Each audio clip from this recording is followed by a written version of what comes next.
So my name is Mario de Vega. I'm from Mexico City, but I'm based in Berlin. So I live between Mexico and Berlin since 2008. And I work mainly with sound as main material. And what kind of installation is right now here? What do you What is the main idea of this performance, and what it is made of? I think it's part of a bigger research about the invisible fields. It's more or less what we shortly talked before this. So it's, let's say, the main purpose, the main idea is to translate or to materialize invisible fields that are surrounding you. But for whatever reason, humans are not able to codify. But let's say it's artificial signals produced by wireless telecommunication technology. How could we see those invisible things? Is it made on the screen, or is it made on with the help of sound, so that we can understand it by sound?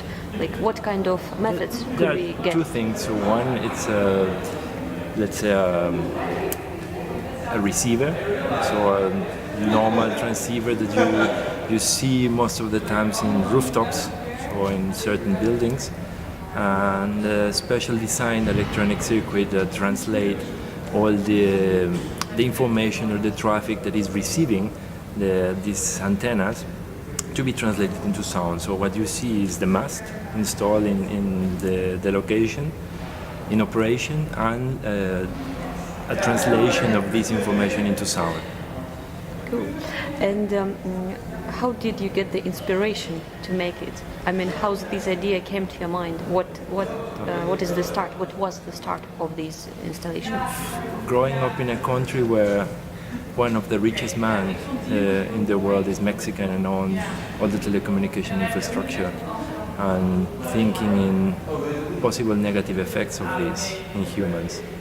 So it's a violation of human rights, so an imposition of force, so a clear displacement of capitalism, and it's a reply against this. So I use my work in order to give a comment that most of the times is ignored.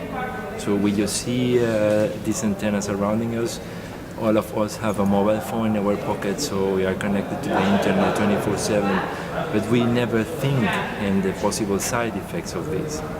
So I mean, I talk about cancer, I talk about radiation, I will talk electromagnetic fields, and I want to display this into the context of art. Do you have any other perspectives? What kind of another installations probably you would like to have, or would you like to upgrade this one? Yes, so as I said, this is part of a bigger research. So we are working in a publication, so we are planning to have the book ready this year.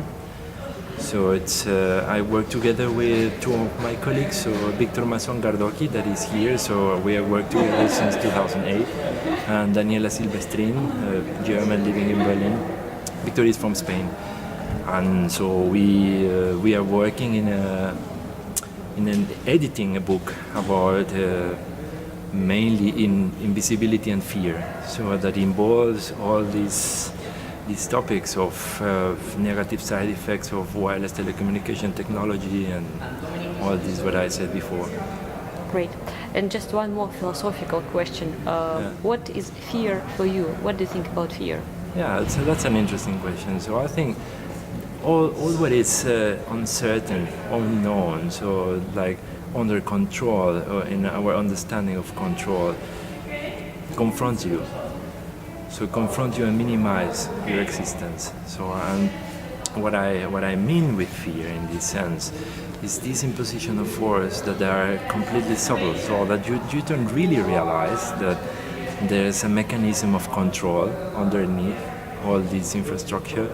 So that what I found really interesting is that so when we think, let's say, like this open communication produced by wireless technology. So the fact that you can have a telephone, you can communicate with somebody else. For example, you in Russia and me in Mexico, so that we have an instant communication, so that we have access to the internet, we have an email, Facebook account, and so on.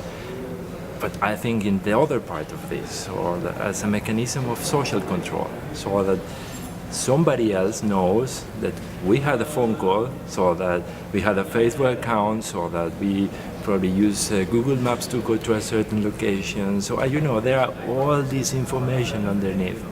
And in that sense, so it's for me simply a translation. So like I just turn and I use sound as a way to display all this information.